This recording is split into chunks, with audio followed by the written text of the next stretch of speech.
On this program, Anatoly Kavocha, one of Russia's leading test pilots, demonstrates the power and agility of the Sukhoi Su-27 Flanker, one of the world's great super fighters. From its arrival in the West in 1989, the aircraft was put through a series of breathtaking display routines, incorporating the now legendary tail slide and Cobra maneuvers.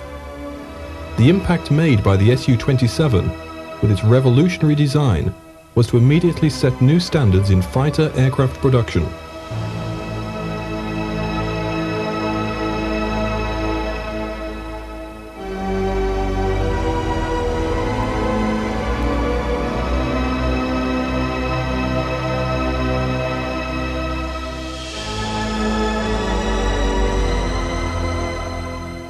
A couple of designers in Mikoyan who wanted to produce the best handling fighter wing that anybody had yet done.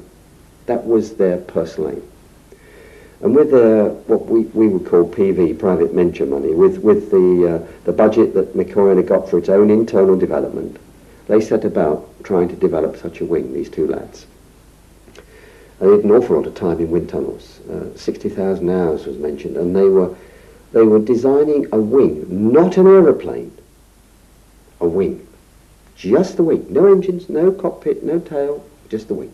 They wanted a wing that was going to be as reliable and as steady at a range of angle of attacks as they could find. They very quickly, when working on this, realized that they had to have a long nose, and that the nose was a key element in how the vortices were set up from the nose to feed into the wing, to keep the wing stable at high angles of attack and stop the Dutch roll that we had experienced with our handling page 115.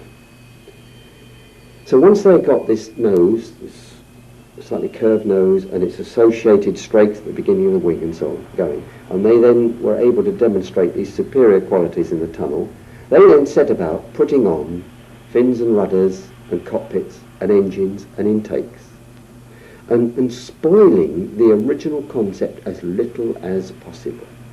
That was how they did it. When they got what we now know as MiG-29 together, they went along to their internal bosses, and the bosses just laughed it out of court and said, no, we're not going to do that. And these chaps were really, really disappointed, of course. It's like any research group working inside a big organisation. They had not been able to sell their ideas, their revolutionary ideas, to perhaps the more conservative senior people in the company. And they left MiG. And they went to work for Sukhoi. And when they got to Sukhoi, they discussed these ideas there. And Sukhoi took a different view. They said, oh, you know.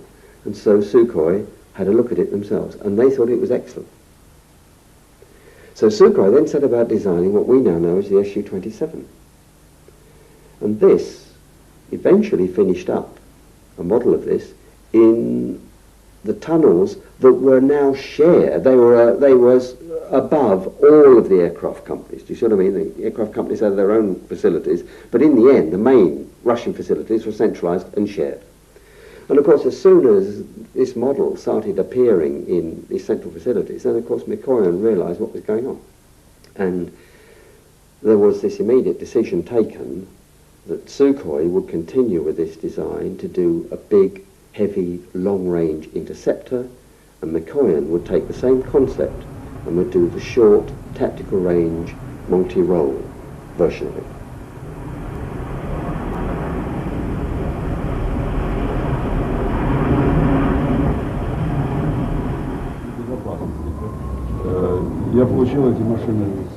I didn't have any role in the development of the Su-27. I started flying this aircraft after it was already tested, and my impression is that the Su-27 is a very pure piece of machinery, not only in terms of design perfection and flying characteristics, but also in terms of reliability and safety. These planes came to me from a production factory. We only fly them because we have never had any technical problems with them. We carry out some tests concerning the wide angles of attack and the Cobra maneuver. We have an agreement with the design office at the firm Sukhoi about using the Su-27. The results of this advanced research could be used in the development of planes like the Su-33 and the Su-35. Для того, чтобы сравнить все это корректно, It is not easy to compare our aircraft with those from the West. But on the basis of what is happening here, I can tell you that we all fly under equal conditions. Planes like the F-16, F-18 and the Su-27 are the same generation aircraft, and all fly with the same weight. This being quite obvious. You can see this when we start, when we take off. You can check the time when we finish the first part of the loop. You can also check the speed on the wide angles of attack. What is the turning time? What is the landing distance? All these things are quite visible to a trained specialist's eye. It is easy to compare, and I'm proud that the Su-27 comes out more favorably in this comparison.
I mean, it was a big surprise, wasn't it, in 1988 when the Russians pitched up at Farnborough with these two MiGs.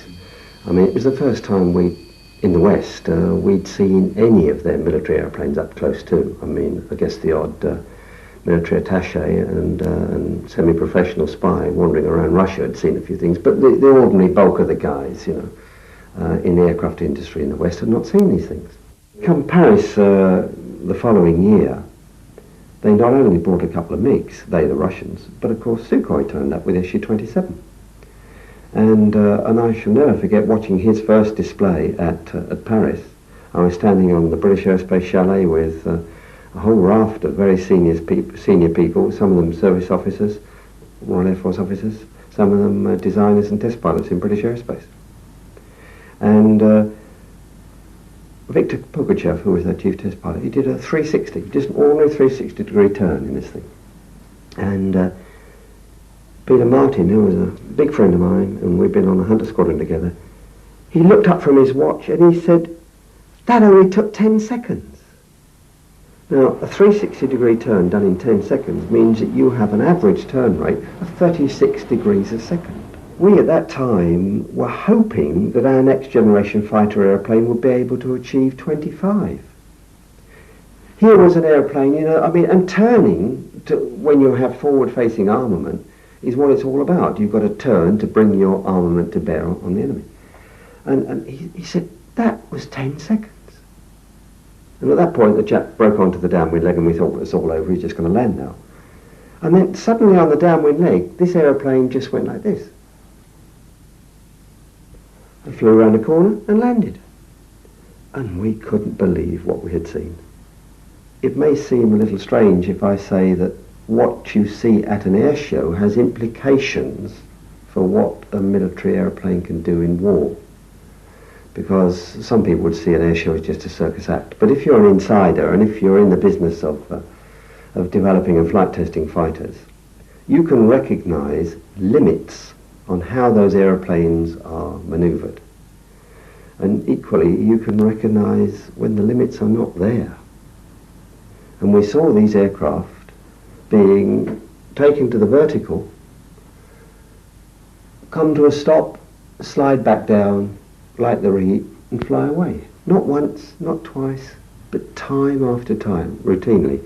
Now this particular maneuver is a very demanding one, not as you enter it, but as you recover from it for any jet fighter.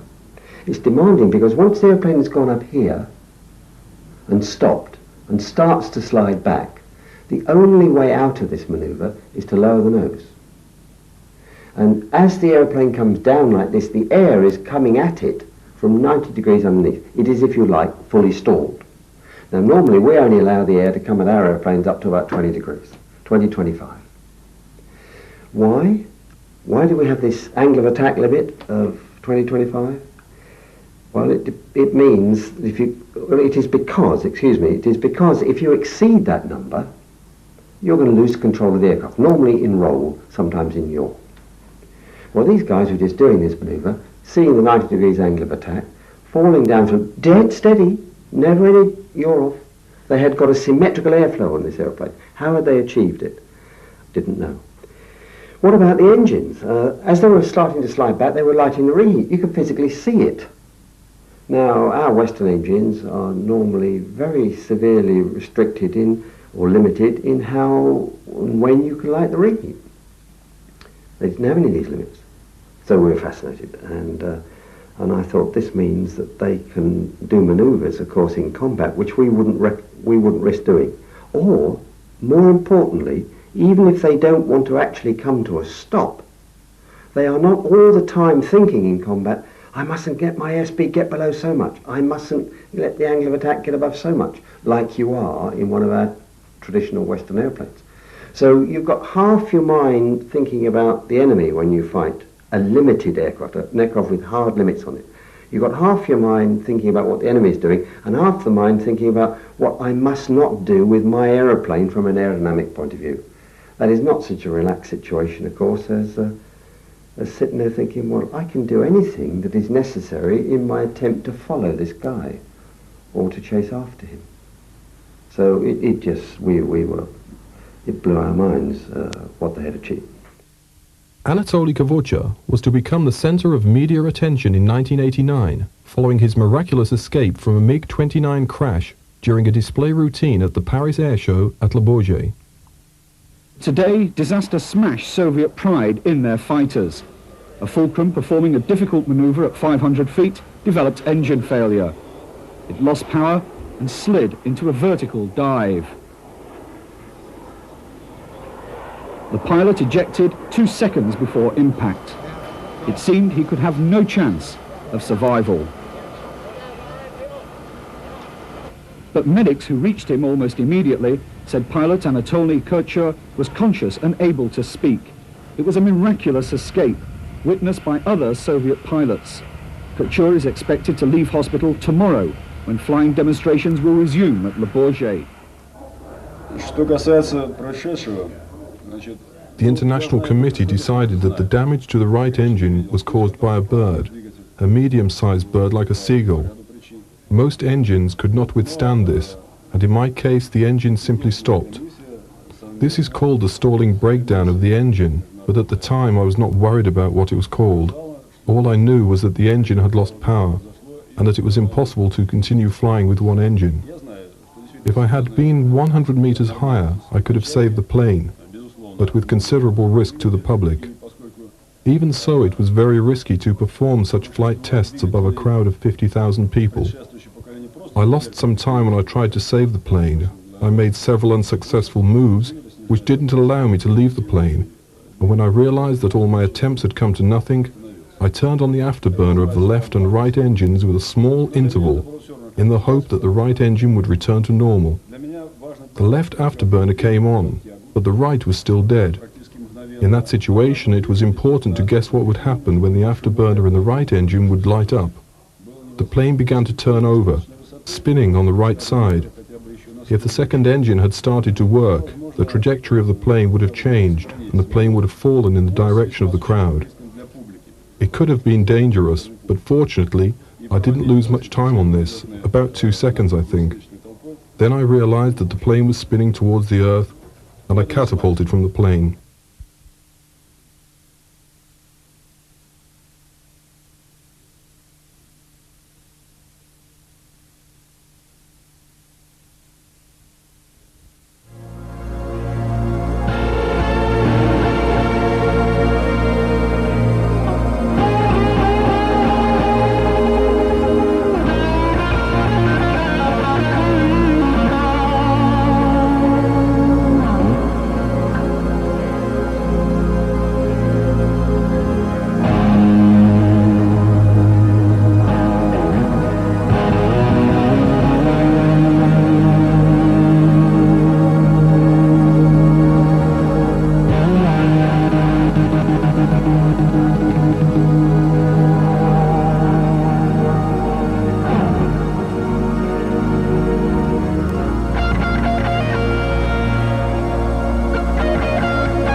some people, when they watch the Cobra manoeuvre, of course, they are not so much impressed by the sort of things that I am amazed by. The stability of the thing, the routineness of it, the fact that they are confident to do it at low level. They just don't understand how it does it. You know, they think, well, how can you do that with an airplane? Well, the answer is it's the easiest thing in the world to fly an aircraft along straight and level, suddenly pull the control column back, tilt up the elevator or tailplane at the back end, generate an enormous downforce aerodynamically on the back. The nose goes up, you know. Goes up when you're sitting in it and looking at it, goes up when you're sitting in the stands and watching it fly. In fact, the nose doesn't go up, the tail goes down, because that's where the force is applied. But I mean, we're nitpicking here. What is tricky is allowing the nose to go up more than about 30 degrees.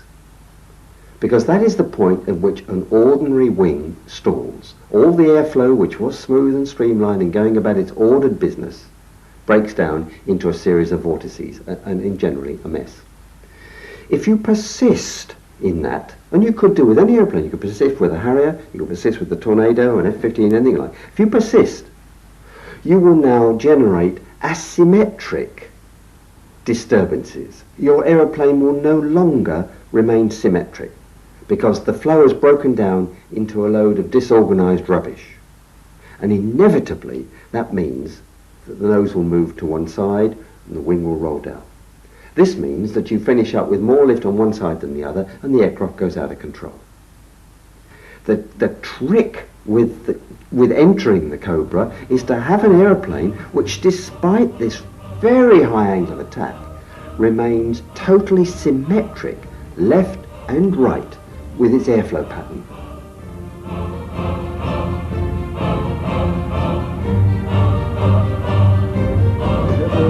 Несомненно, уникальное качество самолета, и очень мало самолетов. Very few aircraft in the world have the necessary characteristics to perform this maneuver. No plane can do this in the way that the Su-27 and the Su-35 can. Similar maneuvers can be done by the MiG-29 and the F-18, but speed and attack angles are much lower. Cobra is the name of the maneuver, but the proper definition of this phenomenon is the dynamic braking of the aircraft as it goes out into large, post-breakdown angles of attack. This maneuver imitates the pose that the Cobra makes before attacking.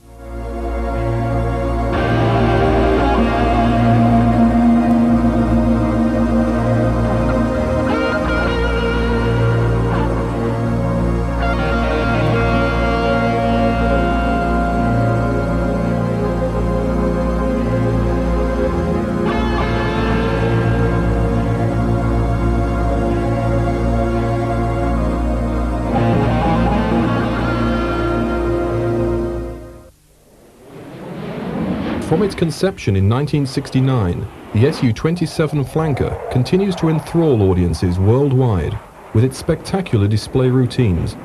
Cobras, tail slides and unprecedented tight-turning maneuvers will always be associated with this Russian superfighter. Anatoly Kavocha, in displaying the aircraft, has proved beyond doubt that man and machine can be as one, in the name Su-27 Flanker.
if you say to me, how do you recognise somebody's flying display? How do you look at a flying display and say, that is special?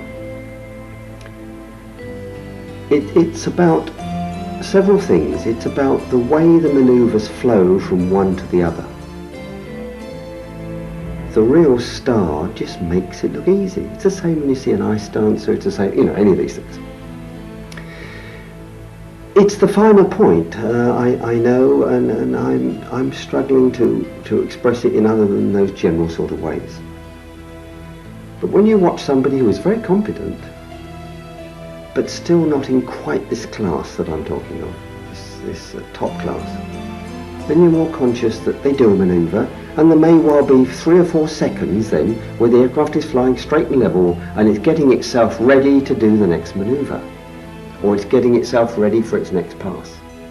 You never see that when Anatoly flies. It goes smoothly from one manoeuvre into the next, and he's always perfectly positioned. That is the touch of somebody who is very special in this business.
One F-16 guy, I shall never forget, he was interviewed by somebody on French television.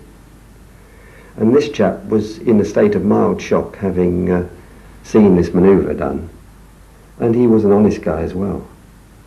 And I shall never forget, the TV interviewer said to him, what would you do if you found yourself in close combat with that guy? And he said, eject. And I thought, well, what a sensible guy.